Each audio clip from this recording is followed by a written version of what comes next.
Hi everyone, today is going to be the first video where I'm teaching you how to trade to help you on your journey towards being a profitable trader. This video is going to be going over inversion fair value gaps and how to use them to get both a higher time frame bias and as an entry model. I've opened a Miro board so I can quickly bring your focus to what an inversion fair value gap is before showing you some examples. As you can see here, we've got a bullish fair value gap. This is where the top of the first candle and the bottom of the third candle do not overlap, creating this BISI/bullish fair value gap. Now for a SIBI or bearish fair value gap, it is when the bottom of the first candle and top of the third candle do not overlap. Now we understand what a fair value gap is, I'm now going to show you what an inversion fair value gap looks like. So as you can see in this example, we've got a bullish fair value gap where the top of this first candle and the bottom of this third candle are not overlapping. Here you can see as the next candle prints, it closes through this fair value gap with displacement. This will then create an inversion fair value gap in the old bullish fair value gap. So this old bullish fair value gap here is now a bearish inversion fair value gap as it has been inverted by this big candle closing through it. So what we then want to see is price to trade up into it. It could either move off from just tapping it here, the equilibrium, or filling, and then as you can see here, we filled it and price displays lower. Okay, we've opened the chart so we can look at some practical examples of inversion fair value gaps. We're on DXY on the daily chart and you can see we've come into this bearish order block. So dropping down to the 4-hour chart, my eyes are immediately drawn to this bullish fair value gap right here. So I want to see how price reacts as we come into this zone and ideally close through it. As you can see here, price closed through and we've already pulled back into the inversion fair value gap. So what we want to see now is price to move lower. If we drop down to a lower time frame, like the 1 hour for example, we can see price did then start to move lower. If you want to see this example in more detail, I'm going to have a card in the top corner of the screen where you can look at a trade review I took using this exact inversion fair value gap for my bias. So here we are on XAU USD on the 4-hour chart. You can see here price has made a inversion fair value gap. If we drop down to the 15-minute chart, you can see price has now come into it and we also have a fair value gap.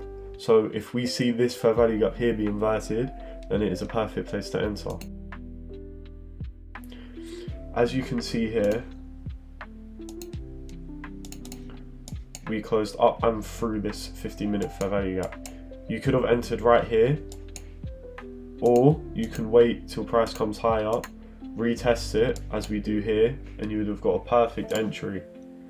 So you could have entered on this inversion fair value gap. You can either put your stops below the inversion fair value gap or just below this low, which is safer. That's personally what I do.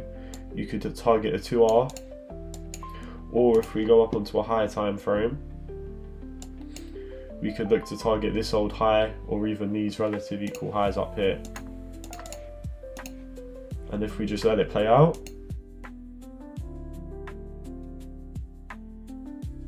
you can see you could have got a perfect almost 4-hour trade with no drawdown.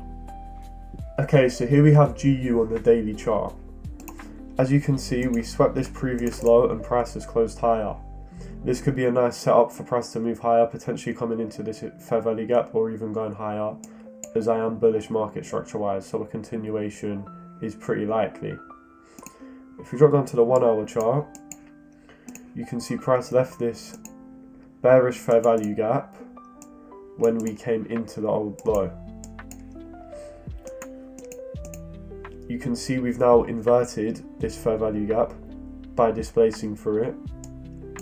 So now what we want to see is price come down into here, then we can look to take a position. As you can see, just in the London session, we tapped into this and displaced a lot higher. You could have entered directly from here, again with stops either below the inversion fair value gap or just below this low. You could target this 1-hour fair value gap or even this high. So if we let this play out, you can see very quickly, again with no drawdown, price moves straight up to the target. And like I said before, as it was a continuation, you could even have targeted this high for an over 4.6R. I've dropped down to the lower time frame and just brought the replay back a bit so I can show you an extra confidence if you would rather enter off this. So as you can see, we created a 1 minute fair value gap as we came back into the inversion and we swept this low. So using this inversion fair value gap, you could have entered off here with stops below this low. As it swept this low, we're not really looking for it to be taken again, and then you could target here or drop to the higher time frames like the 15 or the 1 hour, and even then target this continuation. Obviously 25R is a bit crazy, and I'm not saying you're going to be hitting that every time. However, the power of the inversion fair value gap, hit that setup with no drawdown at all. Now, if you found this video helpful, please consider liking or subscribing, and if you have any questions, leave them in the comments and I'll make sure to get back to you.